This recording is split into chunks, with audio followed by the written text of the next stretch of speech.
Hero, a person who's admired or idealized for courage, outstanding achievements, or noble qualities. Hero equals good. Hero equals right. Across almost every story, that never changes. But not this one. Sentence to Be Hero just dropped and I finally got around to watching after seeing all the hype. And man, it's already shaping up to be one of my favorite animes this year. The first episode's a full hour long, and honestly, it felt like I was watching an entire movie for free. The premiere is constantly taking me from one moment to the next, from the exposition, the numerous fight scenes, and the ending review, and I was glued to the screen the entire time. For some reason, it feels like more anime are airing with extra long first episodes, and I am a huge fan of it.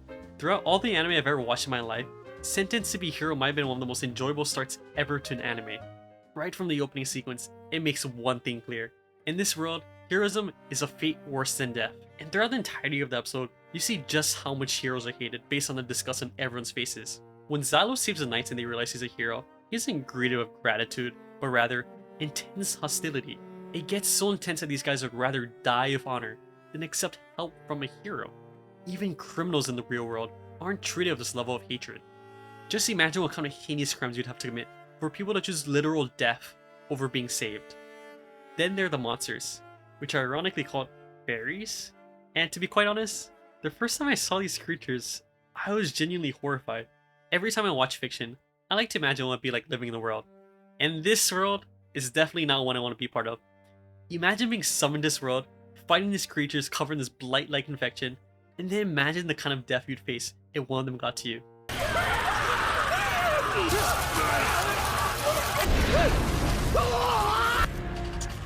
Yeah, it is brutal. Then we have the Demon Lords. Yes, plural. There are multiple beings with the Demon Lord status. And the first one we see looks like something straight out of Elden Ring. It is basically a flying fortress and it keeps transforming everything around into monsters. And what I love about this sequence in particular is how fast it establishes the power scale. Knights, fairies, demon lords, goddesses, and then the hero Xylo. And I must say, being a knight in this world must be terrible. What kind of pay would ever justify being on the front lines fighting these guys? Just looking at the typical monster, they already look way stronger than an average knight, and the sheer overwhelming numbers makes it even more frightening. The only way the knights were able to close that gap at all was through magical tools. But of course, those tools are limited, and once they ran out, it was back to basic sword fighting, which they're basically left to be squad wiped. Meanwhile, Xylo shows up using what looks like explosive daggers. Yeah, this guy's easily one of the most badass protagonists I've seen in a while. He was charging frontline straight to enemies, tossing daggers everywhere, and each one sets off a huge blast that just eerily deletes monsters' impact. But alas, his weapons are limited in quantity. And finally, that leads to one of the most exciting parts of the episode, the goddesses. The first one we get introduced to is Teodita, and man, her ability is absolutely wicked. You would think with a flame in her hair, she would control fire. But nope, she is the goddess of swords.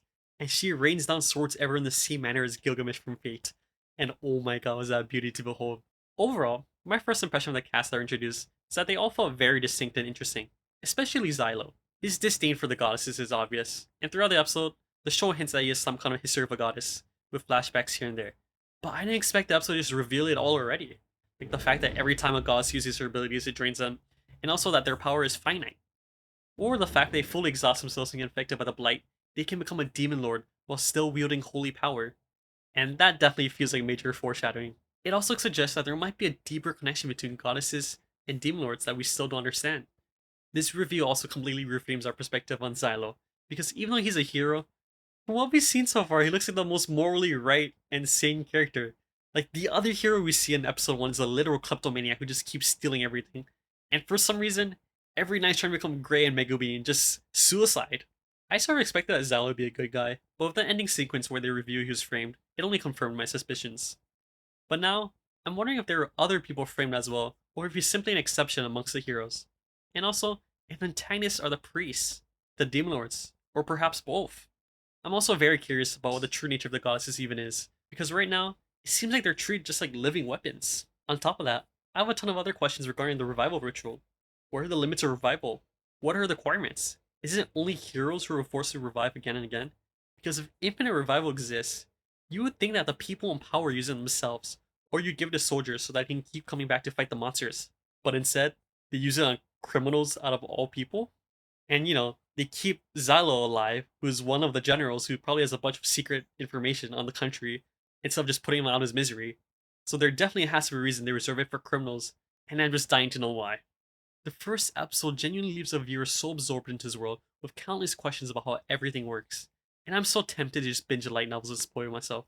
But the one thing holding me back is the quality of the animations. Sentenced to be Heroes animated by Studio Kai, and while they have worked on a few animes before, this really feels like their biggest breakout so far.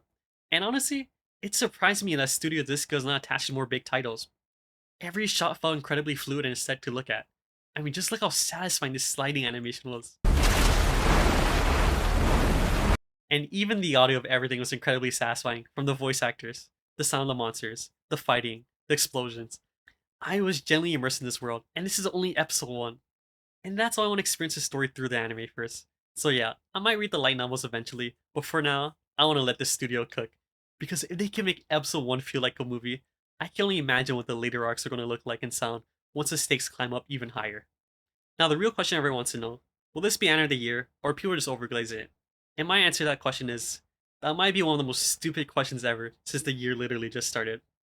Also, Winter 2026 is one of the most stacked seasons I've ever seen from JJK, Hell's Paradise, Oshinoko, and another couple more releases. But what I can say is, the 1 hour premiere is definitely impressive, and I can confidently say is one of the best first episodes I've ever seen in anime. If there are many episodes and keep that same level of quality, then yeah, we definitely have a contender for anime of the year. But awards aside, it was refreshing to see a new take on a genre we've seen hundreds of times. Either way, Sentenced to Be Here is one of the most exciting new series I've seen in a while, and I can't wait to see what the following episodes bring. Let me know what your thoughts are on the series. Shoots.